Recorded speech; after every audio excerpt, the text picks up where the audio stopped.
Russell Westbrook in the more recent years has become one of the most talked about players in the NBA today.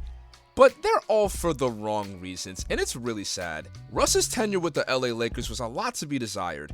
Most of it was definitely unwarranted, as LA fans and the media were all out to get Westbrook for why the Lakers were not so good, even though it wasn't entirely his fault.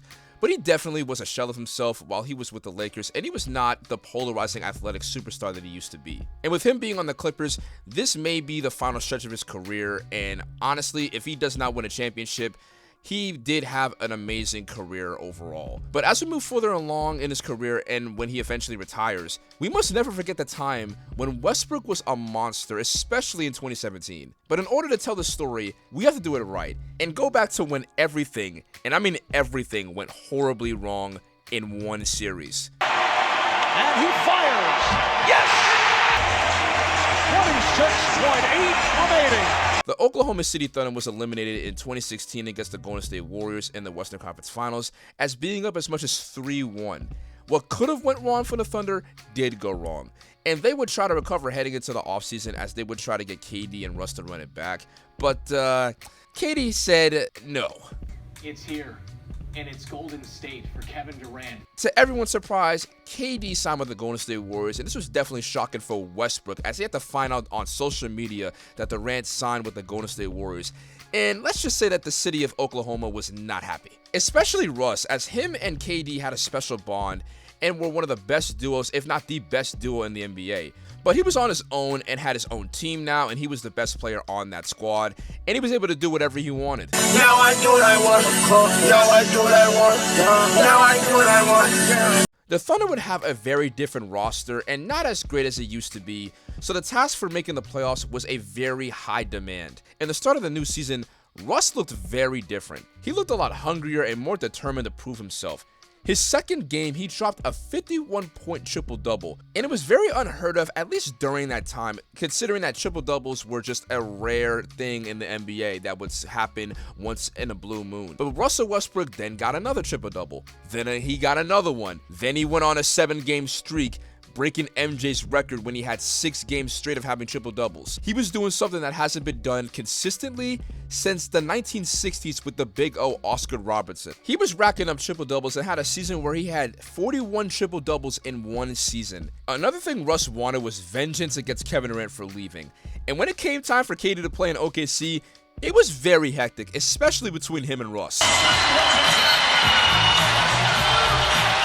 Although Russ went 0-3 against the Golden State Warriors that season, it was still pretty entertaining watching Russ and KD have their beef, even though they made up, technically speaking, in the All-Star game, but the Russ and KD battles were really entertaining during that season. Over the course of the season, Russ was playing like the best point guard in the league, yeah, I'm saying it, and he was having statistically the best season of his career.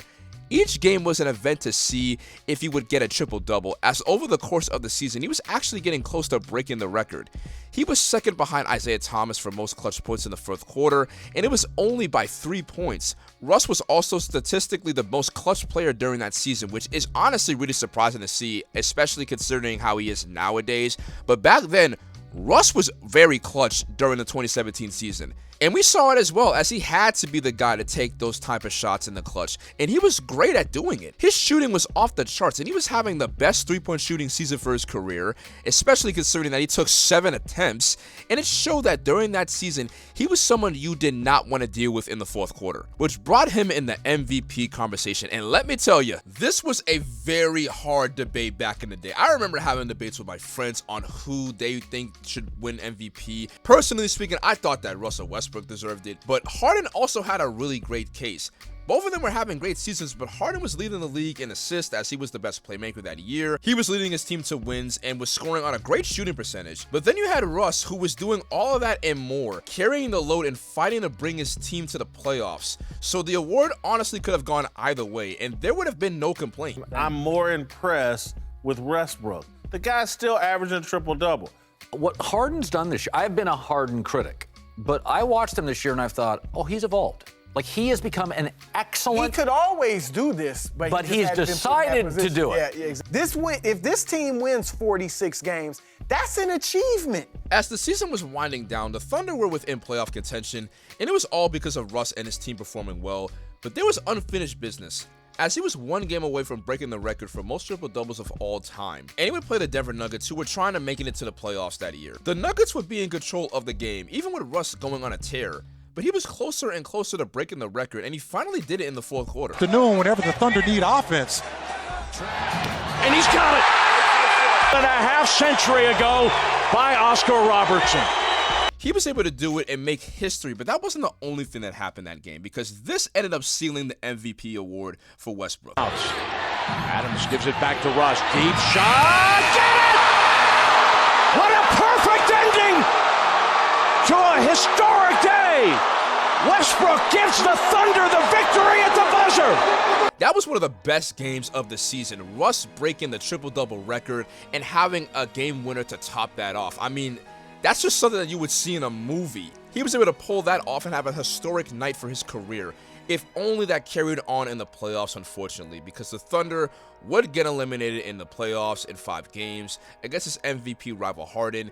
Even though Russ was doing everything that he could, let's be honest, the Thunder were not really built to win a championship. It was even a miracle that he was able to bring them to the playoffs. That's impressive in of itself. And even though Harden was able to go farther in the playoffs than Russ, by 1 round at least, Westbrook would end up having the last laugh and was able to walk away with the MVP. And the winner of the 2017 Kia NBA Most Valuable Player Award is Russell Westbrook. But I want to give a special thanks to all the fans in Oklahoma City.